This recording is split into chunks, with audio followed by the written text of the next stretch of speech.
¿De dónde surgió nuestro universo? ¿Cómo surgieron las estrellas, las galaxias y la vida de la nada? Deténganse un segundo y escuchen. Lo más probable es que escuchen sonidos comunes. El ruido de los autos, el viento afuera de la ventana, tal vez la conversación de alguien.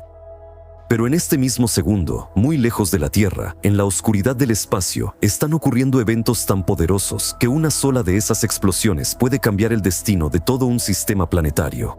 Hoy intentaremos entender uno de los misterios más grandiosos del cosmos.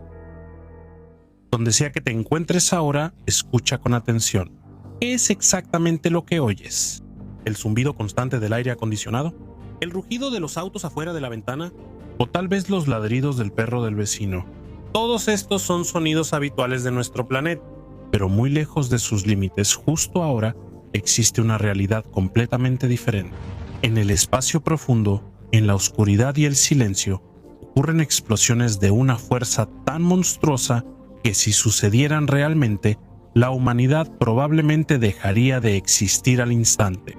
Pero este video no trata sobre eso, aunque sí está relacionado con una de las explosiones cósmicas más grandes. Hoy intentaremos entender de dónde surgió todo lo que existe, cómo aparecieron las estrellas, los planetas, las bacterias, los animales y, finalmente, el ser humano, la cima de la creación evolutiva. Todo lo mencionado, así como mucha información, fenómenos, objetos y seres, es producto de una sola formación, de la inmensa, inexplorada y misteriosa Madre Universo. Comencemos con la sustancia cuyo origen aún no ha sido explicado por la ciencia ortodoxa, el punto de singularidad. Precisamente en ella, según aseguran los adeptos de la teoría del Big Bang, alguna vez estuvieron unificadas todas las fuerzas físicas, leyes y fenómenos conocidos hasta ahora. Ahora el universo es un lugar relativamente poblado, lleno de miríadas de galaxias y surcado constantemente por las trayectorias de cometas helados, repleto de asteroides y atemorizante por los insaciables agujeros negros. Pero hace casi 14.000 millones de años la situación era completamente diferente. En ese entonces, el universo estaba concentrado en un punto infinitamente pequeño e increíblemente caliente, comprimido por una presión monstruosa, que al final no soportó la combinación de estos factores y detonó. ¿Qué provocó la explosión y de dónde surgió esta inexplicable región de espacio comprimido? Seguramente estas preguntas seguirán siendo motivo de debate para muchas generaciones de astrónomos terrestres. Pero seguimos adelante buscando la respuesta a la siguiente pregunta. ¿Qué sucedió después de la explosión? Según la hipótesis generalmente aceptada, la singularidad total se convirtió en el punto de partida de la formación que se conoce como el universo. En pocas palabras, la hipótesis del Big Bang se basa en tres pilares fundamentales: las teorías de la relatividad de Einstein, la suposición de Alexander Friedman sobre la expansión del universo y el descubrimiento de la radiación cósmica de fondo. Pero ¿cuál es el mecanismo por el cual todo aparece de la nada? ¿De qué manera una chispa insignificante se convirtió en un incendio inmenso? La situación fue aclarada por el físico y cosmólogo estadounidense Alan Harvey Good. Fue él quien en 1981 presentó al mundo el modelo inflacionario del universo que complementa la teoría de Friedman y resuelve de una vez muchos problemas incómodos. Sin entrar en cálculos físicos complejos, en la práctica esto se veía más o menos así. Inmediatamente después de la explosión, literalmente en millonésimas de segundo, el espacio, como resultado de la inflación, se incrementó muchas veces. El universo temprano estaba completamente lleno de energía concentrada, que al disminuir la velocidad de expansión del tejido espacial, comenzó a transformarse masivamente en materia. Eran tiempos bastante extraños cuando las leyes físicas que conocemos, que son muy diferentes entre sí, se fusionaban en una sola. Fue en ese momento cuando aparecieron las partículas elementales más pequeñas: quarks, gluones, protones y así sucesivamente. Los habitantes siempre inquietos del joven universo empezaron a interactuar activamente entre sí, en pocas palabras, a chocar. El resultado de este ajetreo fue un aumento brusco de la temperatura del macrocosmos. En aquellos tiempos inconmensurablemente lejanos y confusos, el universo era tan caliente como 10.000 soles. Pero al mismo tiempo que la expansión relámpago y el calentamiento infernal, existía otro aspecto: el conflicto irreconciliable de las partículas elementales. ¿En qué consistía esta Santa Bárbara cósmica? El asunto es que el antiguo cosmos estaba habitado por dos bandos opuestos, la materia y la antimateria. Al chocar entre sí, las partículas opuestas, enemigos irreconciliables, se aniquilaban, es decir, se convertían en fotones de luz. De esta manera, la antimateria fue prácticamente exterminada, y las leyes físicas, justo después de la explosión, que estaban fusionadas en una sola, comenzaron gradualmente a separarse en grupos distintos, adquiriendo la mecánica que nos es familiar. Si eso no hubiera sucedido, el universo sería completamente diferente, radicalmente distinto al mundo que observamos ahora. ¿Y qué pasó después? El macrocosmos entró en la era de la nucleosíntesis. La temperatura bajó gradualmente hasta niveles aceptables, y en estas condiciones aparecieron los núcleos de los elementos, que posteriormente darían origen a las jóvenes estrellas. El boro, el helio, el deuterio, los materiales de construcción de los astros aparecerán mucho después. Mientras tanto, el universo seguía enfriándose cada vez más, y después de aproximadamente 400.000 años se formaron los primeros átomos. Si piensan que de inmediato empezaron a crear enormes hornos llamados estrellas, están muy equivocados. Las jóvenes estrellas aparecieron solo después de 800 millones de años. ¿Y qué hacían los átomos durante tanto tiempo? Interactuaban con la radiación de fondo, que aún impregna el universo. No es otra cosa que los ecos del Big Bang, que llenarán nuestro mundo hasta su muerte. Más adelante los astrónomos llamarán al período entre el enfriamiento del universo y la aparición de nuevas estrellas de una manera bastante sombría: las edades oscuras. El período de expansión activa del universo dura alrededor de 1.000 millones de años.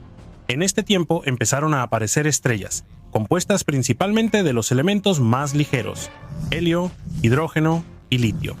Por cierto, los investigadores hicieron todo lo posible por encontrar tales astros, pero ningún telescopio reveló a los astrónomos ese terrible secreto.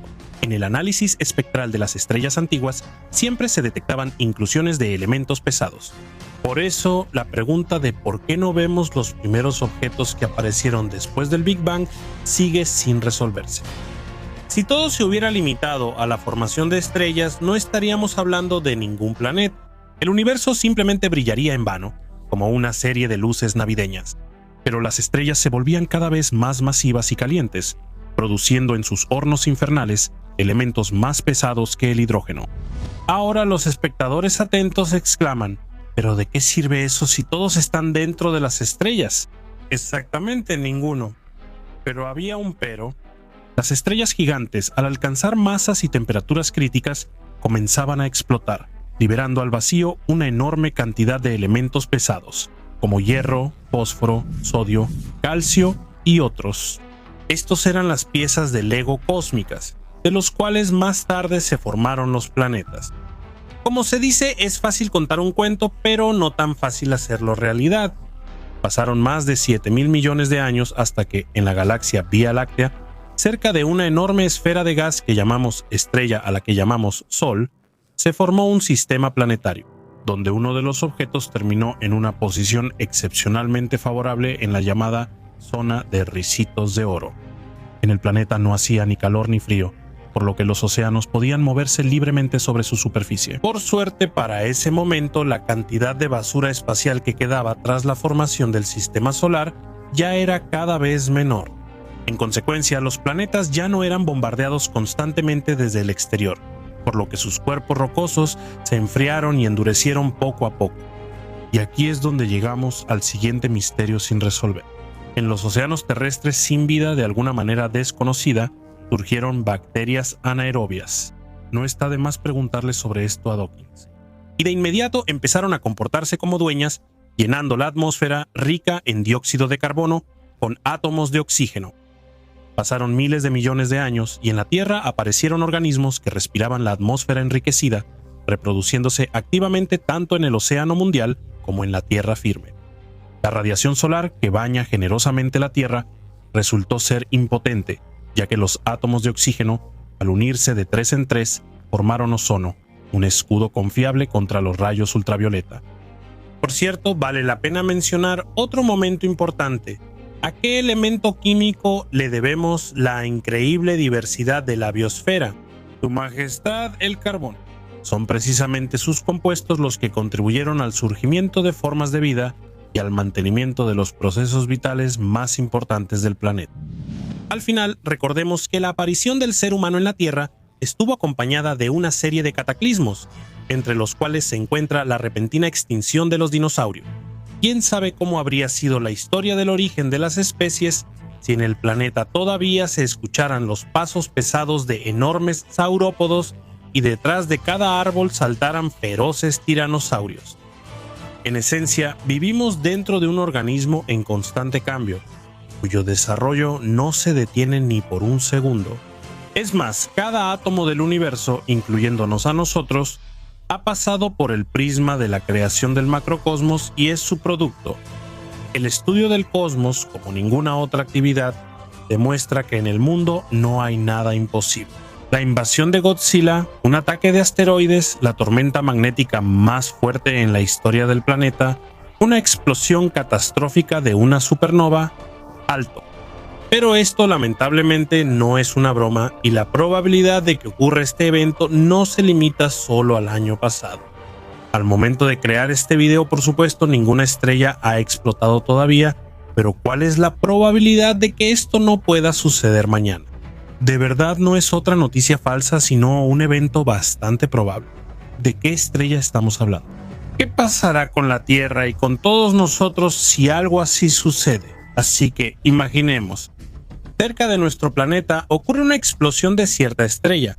Las consecuencias más fatales de la explosión de una supernova para el mundo que la rodea, incluida la Tierra, las provoca un potente estallido de rayos gamma. El daño más pequeño consiste en una disminución significativa del grosor de la capa de ozono debido a la oxidación del nitrógeno molecular en la atmósfera. En consecuencia, la Tierra queda indefensa ante la radiación ultravioleta y los bombardeos de rayos cósmicos. Esto inevitablemente afecta a la biosfera del planeta. Algunos científicos están seguros de que precisamente un estallido de rayos gamma cercano contribuyó a la extinción de los dinosaurios, pero especialmente se ven afectados el fitoplancton y los organismos vivos más grandes de la Tierra, los arrecifes de coral. ¿Y qué sentirán las personas y cómo nos afectará esto? Un aumento fatal de la radiación solar. Ni siquiera dan ganas de pensar en eso. Naturalmente, después de eso, todas las cadenas alimenticias nunca volverán a ser las mismas, y las consecuencias serán absolutamente impredecibles. En el peor de los casos, al planeta le espera una esterilización total. Algo así sucederá si el estallido ocurre en un radio de aproximadamente 30 años luz de nosotros. ¿Suena aterrador? Sin duda. Pero ¿qué pasaría si les dijera que este es un caso bastante probable y un escenario para la Tierra, y que incluso sabemos el nombre de la estrella siniestra que bien podría convertirse en la estrella de la muerte para la humanidad? Hoy les voy a hablar precisamente de ese gigante cósmico y su nombre es Betelgeuse. ¿Qué está pasando con esta estrella y qué peligro representa? El hecho es que desde hace varios meses los científicos de todo el mundo viven en un desconcierto permanente, ya que este supergigante rojo se comporta de manera muy extraña, lo cual, considerando todo lo anterior, resulta bastante aterrador. ¿Qué sabemos específicamente sobre esta situación? Una enorme estrella, ubicada a 650 años luz de la Tierra, comenzó a cambiar su luminosidad. Y lo hizo de manera tan abrupta que los parámetros registrados se consideraron los mínimos en medio siglo de observaciones. ¿Qué significa un oscurecimiento tan significativo y rápido? ¿En serio? Sobre una explosión inminente.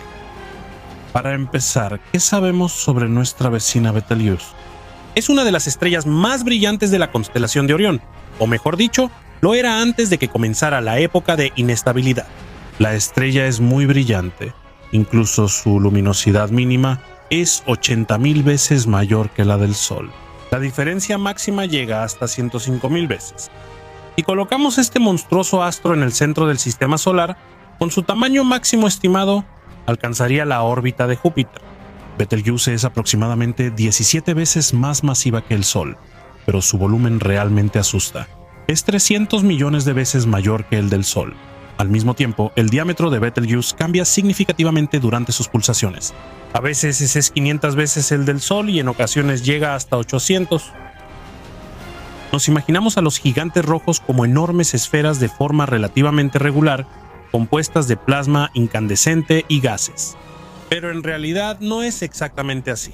De cerca, las estrellas gigantes se parecen más a nubes titánicas, cuya materia parece hervir en calderos infernales.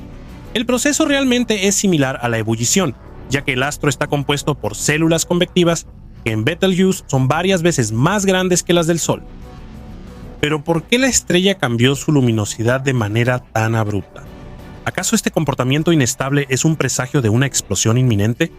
La supergigante roja ya mostraba un comportamiento extraño antes, lo que de hecho atrajo la atención de los astrónomos terrestres.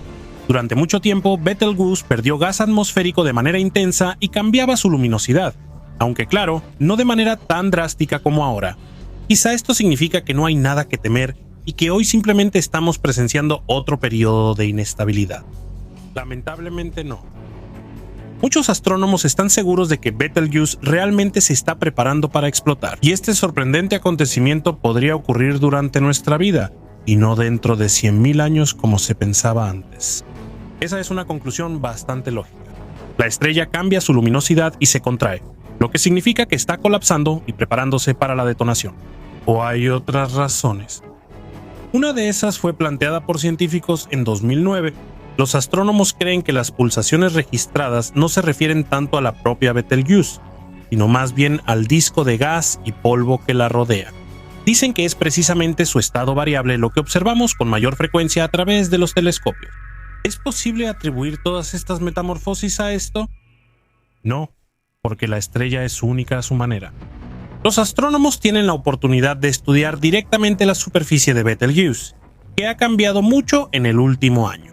Su temperatura ha bajado mucho y la estrella misma ha disminuido notablemente de tamaño, lo que se considera un signo indirecto de una explosión inminente, porque los gigantes al final de su ciclo de vida pierden masa de manera anormal.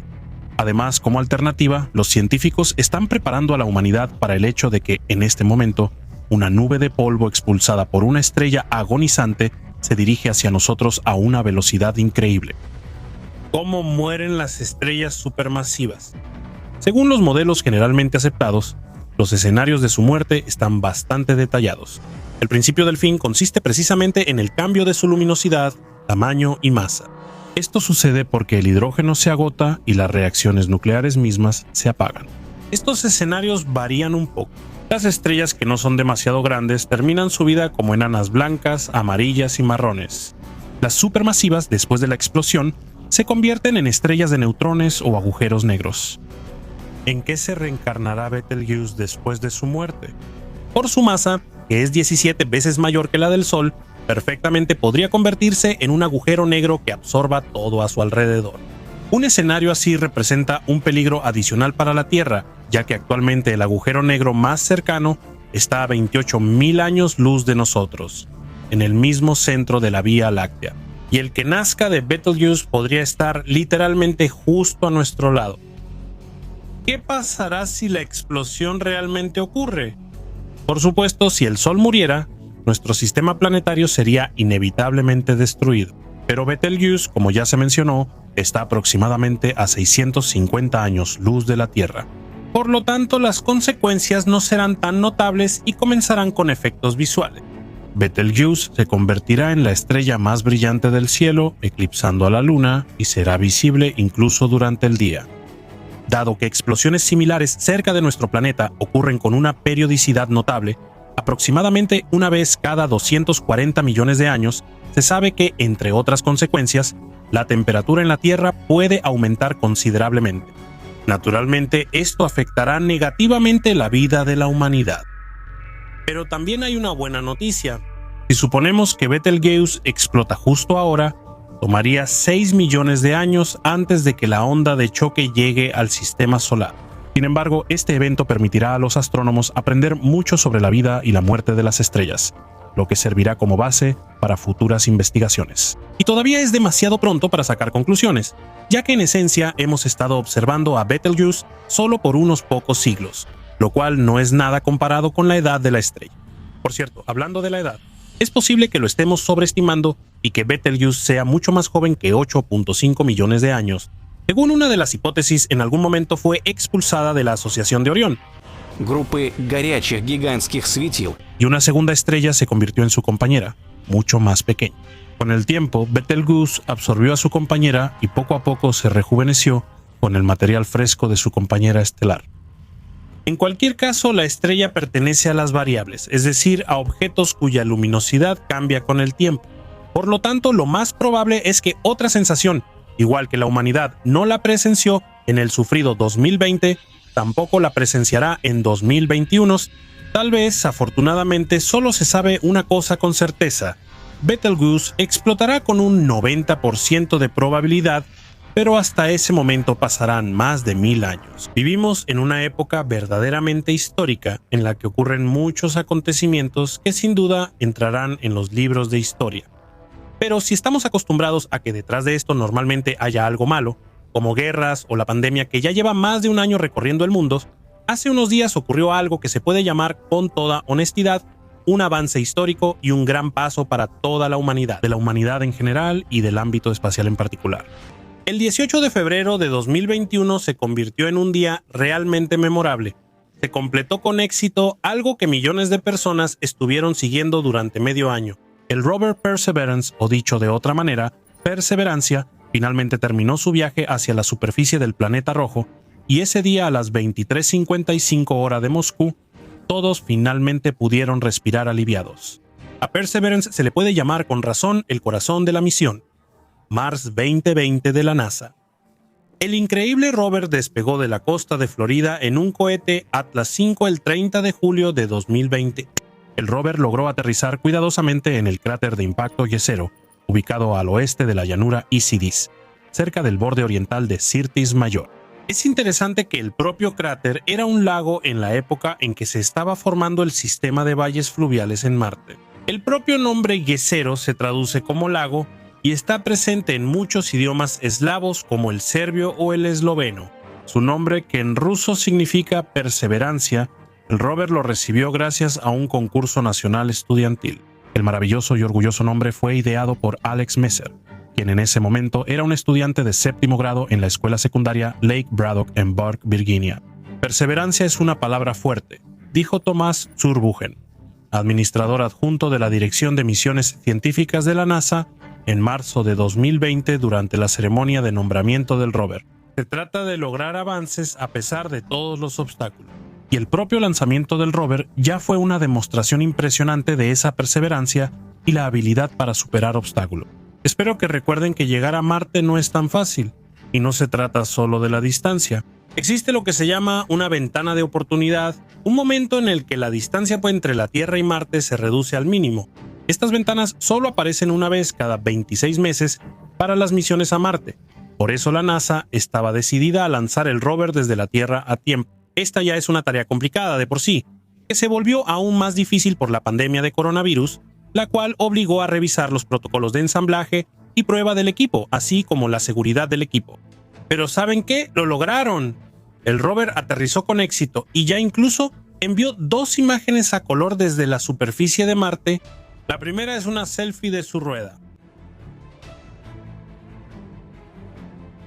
La segunda es la superficie de Marte, que resultó no ser tan roja, sino más bien gris. ¿Por qué es tan importante para nosotros precisamente Perseverance? Después de todo, no es el primer rover que ha visitado Marte. ¿Qué lo hace tan único? ¿Y cuál es su gran misión? El innovador vehículo explorador fue desarrollado por el Laboratorio de Propulsión a Chorro de la NASA y, sin exagerar, este rover puede considerarse la máquina más avanzada y moderna que jamás se haya creado en la Tierra. El equipamiento es realmente único y permitirá llevar a cabo tareas muy ambiciosas e importantes para la futura exploración de Marte. Después de una serie de pruebas, el rover buscará señales de vida antigua en Marte, recolectará y almacenará muestras de rocas para su futuro regreso a la Tierra. Pero una de las tareas principales es la preparación para el futuro aterrizaje de cosmonautas y la prueba de métodos para obtener oxígeno en Marte. También es la mejora de los métodos de aterrizaje, la determinación precisa del clima marciano y muchas otras cosas más. Perseverance investigará minuciosamente las rocas y el suelo marcianos, utilizando varios instrumentos científicos de alta tecnología, incluyendo numerosos espectrómetros, cámaras de alta resolución y un georradar. Uno de los 7 instrumentos del rover, llamado SuperCam, escaneará las rocas con un láser y medirá la composición del vapor que se genere.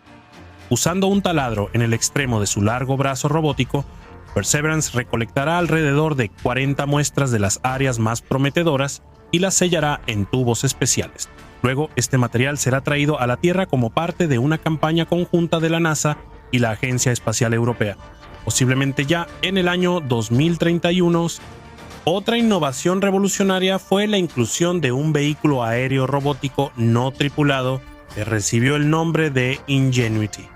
Este dron está equipado con cámaras y llevará a cabo una misión de reconocimiento, sobrevolando Marte y transmitiendo imágenes precisas y de alta calidad del planeta.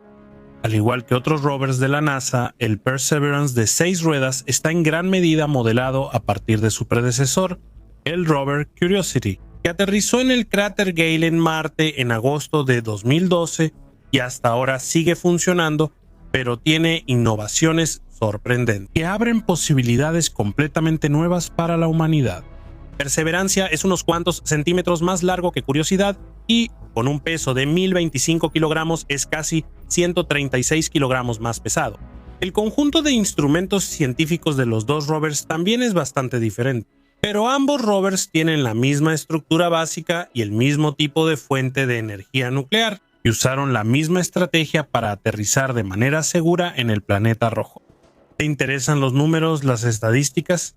Estoy seguro de que en una situación normal dirías que no, pero no cuando se trata de los indicadores únicos de la perseverancia. La estrategia especial para llevar rovers a Marte, de la que Curiosidad fue pionera, suena como algo sacado de la ciencia ficción.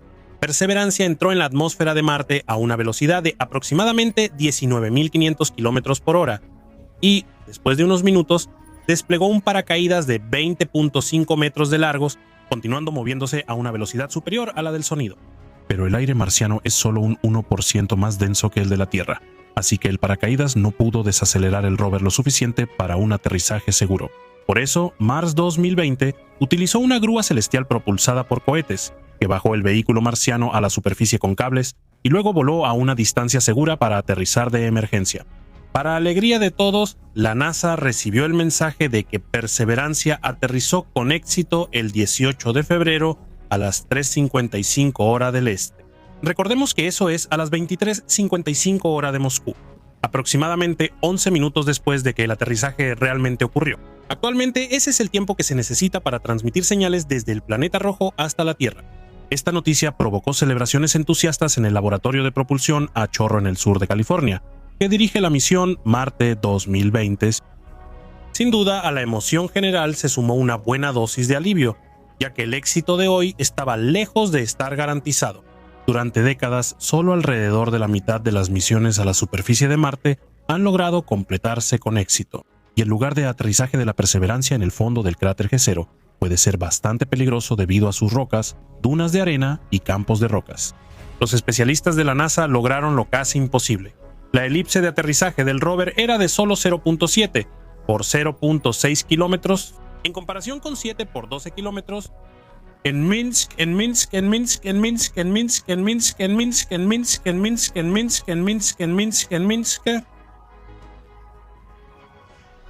permitió que el rover desplegara su paracaídas supersónico en el momento adecuado. Otra tecnología permitió que la grúa celestial, una especie de mochila propulsora de Perseverancia, evaluara el paisaje del cráter y los días autónomos, moverse alrededor de peligros potenciales durante el descenso. Estas tecnologías de aterrizaje funcionaron exactamente como estaba planeado, guiando a Perseverancia hacia un aterrizaje perfecto en una parte segura y plana de la superficie del cráter. Y el rover, al parecer, pasó todas las pruebas y se mantuvo en excelente forma. Perseverancia ya envió a casa la primera imagen de su nuevo entorno y las revisiones de integridad y de los sistemas a bordo no revelaron ninguna causa de preocupación. Curiosity en su momento fue creado para evaluar la habitabilidad de Marte, y hay muchas pruebas de que el cráter Gale pudo haber sustentado vida hace miles de millones de años. Perseverancia dará el siguiente paso en esa dirección. Según los miembros de la misión, G0 es un excelente lugar para ese trabajo. En el cráter, ubicado aproximadamente a 18 grados al norte del ecuador marciano, hace mucho tiempo hubo un lago del tamaño del lago Tahoe, así como un antiguo delta fluvial. Además, las sondas orbitales marcianas detectaron minerales arcillosos en el fondo de G0, los cuales se forman en presencia de agua líquida. Recuerden, al principio del video hicimos la pregunta, ¿qué nos espera más adelante? Resulta que hay muchas cosas interesantes. Una vez que las muestras lleguen a la Tierra, los científicos las estudiarán durante décadas. Al final de cuentas, los investigadores todavía están estudiando las rocas lunares que los astronautas de la NASA trajeron en la misión Apolo hace medio siglo. Esto es lo que dijo Bobby Brown, director de investigación del Sistema Solar en el Laboratorio de Propulsión a Chorro, durante la conferencia del 17 de febrero en vísperas del aterrizaje. Es ambicioso. Es un desafío. Es un objetivo científicamente fundamentado al que hemos aspirado durante décadas. Y ahora estás a nuestro alcance. Bueno, esperemos que así sea. Perseverancia tiene grandes posibilidades de entrar en la historia de la exploración de Marte con muchos avances fantásticos. Hoy visitaremos un planeta muy lejano que apenas se distingue en el vacío inerte cuando lo observamos a través de un telescopio. Este es Urano, un mundo muy lejano y frío, cuya existencia la humanidad desconocía hasta finales del siglo XVIII. El planeta recibió su nombre por analogía con sus vecinos, más precisamente desde el punto de vista de su parentesco mitológico. Saturno es el papá de Júpiter y Urano es su abuelo. Pero, ¿qué es lo primero que verá un viajero terrestre en Urano? Al acercarse al flemático vecino de Saturno, el turista espacial descubrirá anillos alrededor del planeta. Por supuesto, son mucho más pobres que los de Saturno, pero aún así su número llega a 11 capas. La singularidad de Urano es que gira acostado de lado. Lo más probable es que esto sea consecuencia de una colisión a gran escala ocurrida hace mucho tiempo. Además, el objeto que volcó a Urano debió ser más grande que la Tierra. Por cierto, esto también provocó que el planeta girara en sentido contrario sobre su eje. Un océano de hidrógeno y helio de proporciones titánicas es lo primero que encontrarán los viajeros terrestres en Urano. Por eso, no olviden ponerse un traje espacial especial. De inmediato la persona será envuelta por un frío infernal, ya que la temperatura bajo la capa de nubes alcanza los menos 200 grados. Este valor no está muy lejos del cero absoluto, que es menos 273 grados. Viajar por el planeta es bastante aburrido y lleva mucho tiempo. Su diámetro es 4 veces mayor que el de la Tierra y es de 51.120 kilómetros. Al viajero le esperan paisajes monótonos, compuestos principalmente por vistas del océano de hielo. Pero ¿qué es lo más sorprendente de este gigante gaseoso? Debido a las particularidades de su rotación, los amaneceres y atardeceres en Urano no tienen competencia en el sistema solar en cuanto a duración. Si un turista decide disfrutar de este espectáculo fantástico, lo mejor es viajar a uno de los polos del planeta. Allí tendrá que quedarse 42 años, ya que un día en Urano dura exactamente eso. Durante 21 años terrestres, una estrella brillante pero muy pequeña, a la que estamos acostumbrados a llamar Sol, se mueve lentamente hacia el cenit, luego desciende hacia el horizonte durante el mismo tiempo. Su tamaño insignificante es comprensible, ya que la distancia entre el Sol y este mundo abandonado es de unos 3.000 millones de kilómetros. Por eso, un año en Urano equivale a 84 años terrestres. Básicamente es el promedio de vida humana. Así que, en este mundo, la edad de los terrícolas no superaría un año. Y a la edad de 1 año y 2 meses, una persona ya podría considerarse longeva. Pero si las vacaciones del turista son limitadas, en el planeta hay lugares donde el día es más corto. Por ejemplo, en la latitud de 60 grados el día y la noche duran solo 28 años y la latitud 30 puede presumir de unos miserables 14 años de días uranianos. Así de sorprendente e impredecible es Urano. Incluso el día en diferentes lugares del planeta tiene duraciones distintas. Puedes admirar las lunas de Urano a tu antojo, ya que tiene 27. Claro, no son las 64 de Júpiter, pero aún así hay algo que ver. En los satélites del planeta hace un frío aún más infernal que en el propio Urano. Son mundos muertos, millones de años en silencio, girando en el espacio. Titania es la más grande de ellos, tiene un diámetro de aproximadamente 1.500 kilómetros. Pero no se recomienda visitarla, la temperatura en ella se acerca a los 213 grados bajo cero.